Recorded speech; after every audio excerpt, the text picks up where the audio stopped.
Subscribe कीजिए education planet YouTube channel को और बेल आइकन को दबाइए लेटेस्ट एजुकेशन और टेक वीडियोस सबसे पहले देखने के लिए।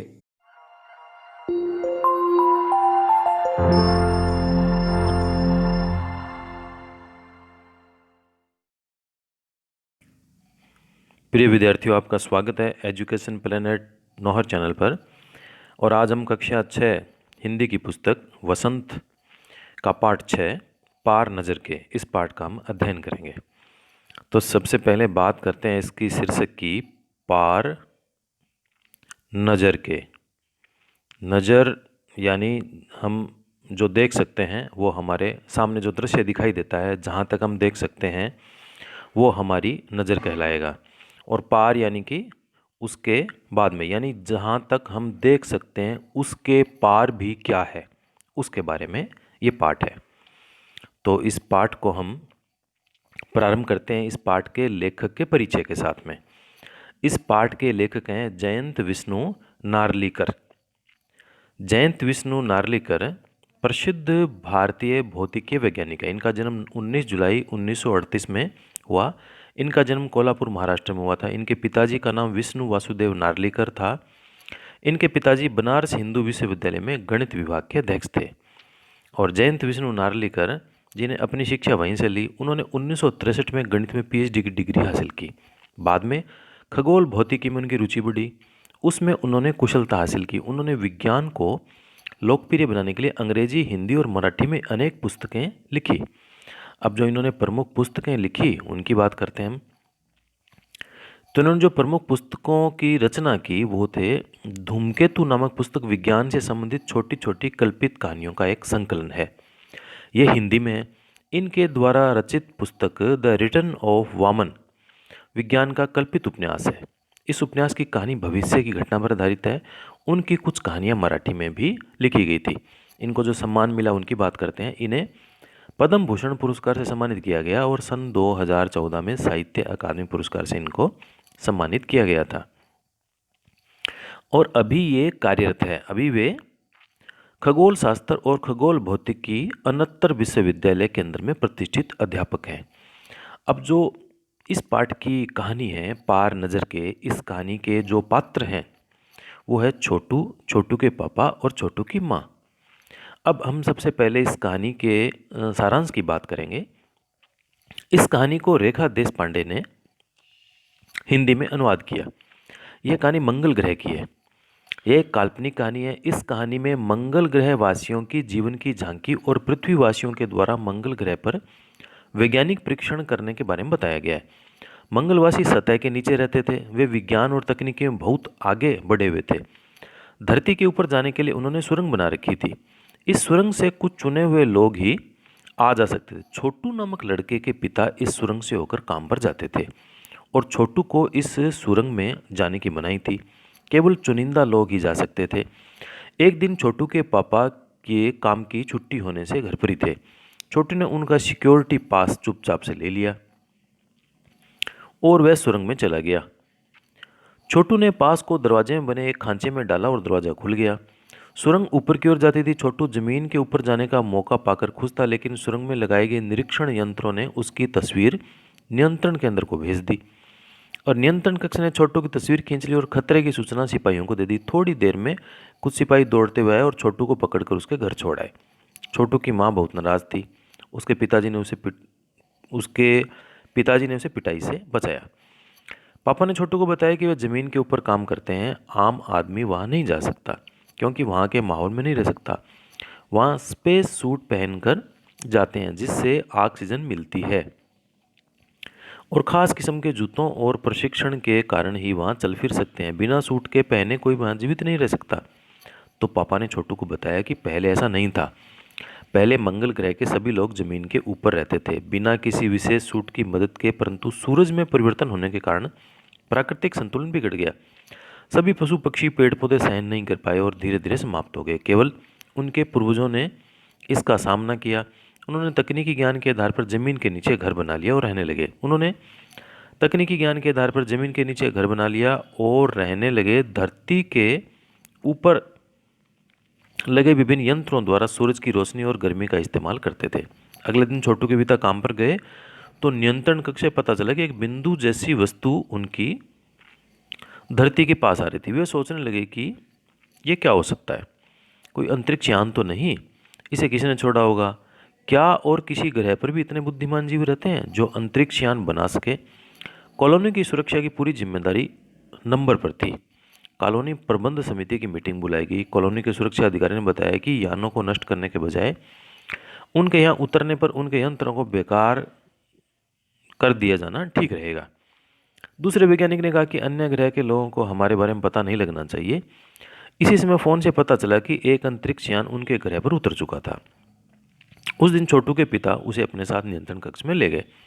छोटू स्क्रीन पर अंतरिक्ष यान को देख रहा था और अंतरिक्ष यान से एक हाथ जैसा यंत्र बाहर निकलकर मंगल ग्रह की धरती की ओर बढ़ रहा था। छोटू ने एक लाल बटन दबा दिया। खतरे की घंटी बजी और पिताजी को छोटू की हरकत का पता चला। उन्होंने छोटू को एक चांटा लगाकर अपनी ओर खींच लिया, लेकिन बटन दबाने से अंतरिक्ष यान की भुजा बेकार हो गई। उधर धरती पर नासा ने अपना बयान जारी कर कहा कि मंगल की धरती पर उतरा हुआ अंतरिक्ष यान का यांत्रिक हाथ बेकार हो गया। ठीक करने का प्रयास जारी है। इसके कुछ दिनों बाद अखबारों में छपा, रिमोट कंट्रोल से उस वाइकिंग नामक अंतरिक्ष यान की भुजा ठीक कर ली गई थी और वह मंगल की धरती से मिट्टी के नमूने इकट्ठे कर रही थी। यह मिट्टी पृथ्वी के वैज्ञानिकों के लिए बड़े काम की थी। इसके द्वारा पता लगाना चाहते थे कि मंगल पर पृथ्वी की तरह ही जीवित प्राणी है या नहीं है। तो ये पाठ का सारांश था। अब इस पाठ में जो कठिन शब्दार्थ हैं उसकी बात करते हैं हम। तो सिक्योरिटी यानी सुरक्षा, सुरंग, गुफा, वार्तालाप, बातचीत, चुनिंदा, चुना हुआ, मौका, अवसर, सिक्योरिटी पास, सुरक्षा पत्र, हथिया, धोखे से लेना, खांचा, दराज या लंबाई में किया हुआ छेद, निरीक्षण, अवलोकन, संदेहास्पद, संदेहपूर्ण, खैरियत, कुशल, हरकत, हिलना डुलना, कद, आकार या देह की ऊंचाई, माहौल, वातावरण या परिस्थिति, मुमकिन, संभव, किस्म, प्रकार, पोशाक, वस्त्र, वातावरण, जलवायु, परिवर्तन, बदलाव, जीव यानी प्राणी, प्रशिक्षण, किसी काम को करने का ज्ञान, स्पेस सूट, अंतरिक्ष में जाने के लिए पहने जाने वाला विशेष प्रकार का कपड़ा या विशेष प्रकार की ड्रेस। अब इसके जो प्रश्न हैं उनकी बात करते हैं। पार नज़र के कहानी के लेखक कौन है? जयंत विष्णु नार्लिकर इसका उत्तर होगा। एक दिन छोटू ने सुरंग में जाने के लिए क्या किया? एक दिन छोटू ने पापा का सिक्योरिटी पास लिया और सुरंग में जा पहुंचा। प्रश्न 3, छोटू और उसकी माँ के बीच किस बात पर रोज कहासुनी होती थी? छोटू और उसकी माँ के बीच सुरंग की तरफ जाने को लेकर कहासुनी होती रहती थी। छोटू की माँ उसे न जाने की चेतावनी देती रहती थी। प्रश्न नंबर 4, पूरी कॉलोनी कहाँ बसी हुई थी? उत्तर होगा जमीन के नीचे। प्रश्न 5, छोटू के सुरंग में जाते ही क्या हुआ? उत्तर है सुरंग में जगह जगह लगाए निरीक्षक यंत्रों ने तुरंत छोटू की तस्वीर खींच ली और सुरक्षा नियंत्रण कक्ष को दे दी। प्रश्न 6, सिपाहियों ने छोटू को पकड़कर कहाँ छोड़ दिया? सिपाहियों ने छोटू को पकड़कर वापस घर छोड़ दिया। प्रश्न नंबर 7, किसने छोटू को उसकी मम्मी की मार से बचाया? उत्तर होगा छोटू के पापा ने। प्रश्न 8, छोटू के पापा सुरंग से जमीन के ऊपर जाते समय क्या क्या पहनकर जाते थे और क्यों? उत्तर होगा छोटू के पिता स्पेस सूट और खास तरह के जूते पहनकर जाते ताकि वे बाहर के वातावरण में सुरक्षित रह सके। प्रश्न नंबर 9, बहुत पहले मंगल ग्रह के लोग कहाँ और कैसे रहा करते थे? उत्तर होगा मंगल ग्रहवासी बहुत पहले जमीन के ऊपर ही रहा करते थे। न वे खास तरह की पोशाक पहनते थे, न यंत्रों की मदद लेते थे। प्रश्न 10, प्राकृतिक संतुलन बिगड़ने का क्या परिणाम हुआ? उत्तर, मंगल ग्रह का प्राकृतिक संतुलन बिगड़ने पर ग्रह के पशु पक्षी, पेड़ पौधे और जीवधारी नष्ट होने लगे। ये तो जो अतिरिक्त प्रश्न थे वो 10 प्रश्नों की हमने बात की। अब जो पाठ्य पुस्तक के प्रश्न हैं जो पुस्तक के पीछे दिए हुए हैं उनकी हम बात करते हैं। प्रश्न नंबर 1, छोटू का परिवार कहाँ रहता था? उत्तर होगा छोटू का परिवार मंगल ग्रह पर धरती के नीचे बसी हुई कॉलोनी में रहता था।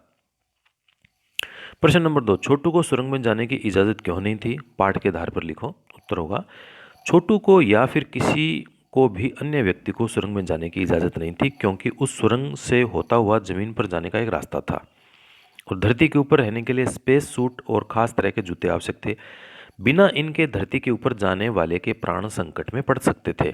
छोटा एक बच्चा था, इसलिए छोटू को सुरंग में जाने की इजाज़त नहीं थी। प्रश्न नंबर 3, कंट्रोल रूम में जाकर छोटू ने क्या देखा और वहाँ उसने क्या हरकत की?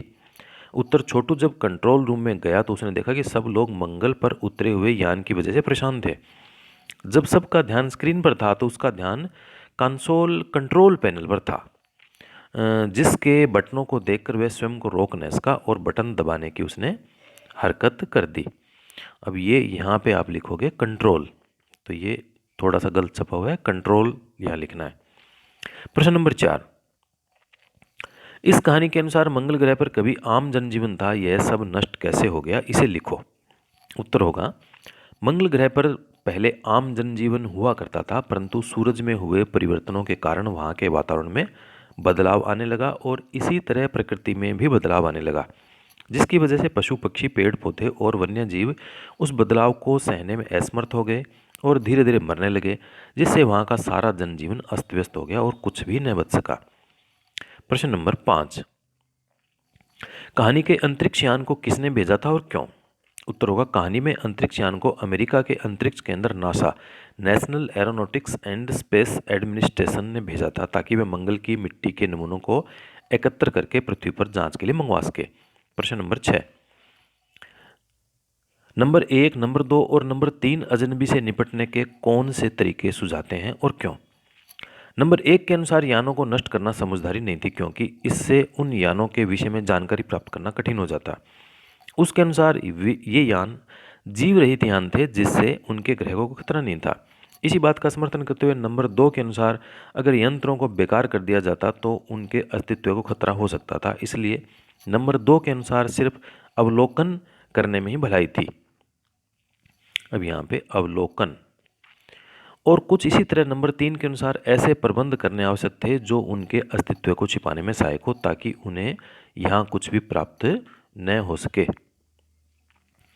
तो इस प्रकार से ये हमारा छठा पाठ पार नज़र के, इसके हमने प्रश्नोत्तर पाठ का सारांश, इसके कठिन शब्द, लेखक का परिचय, इन सबको हमने पूरा किया है। उम्मीद करता हूँ कि आपको पूरा पाठ अच्छी तरह समझ में आया होगा। फिर भी कोई परेशानी हो तो कमेंट बॉक्स में आप हमेशा की तरह आप लिख के मुझसे पूछ सकते हैं।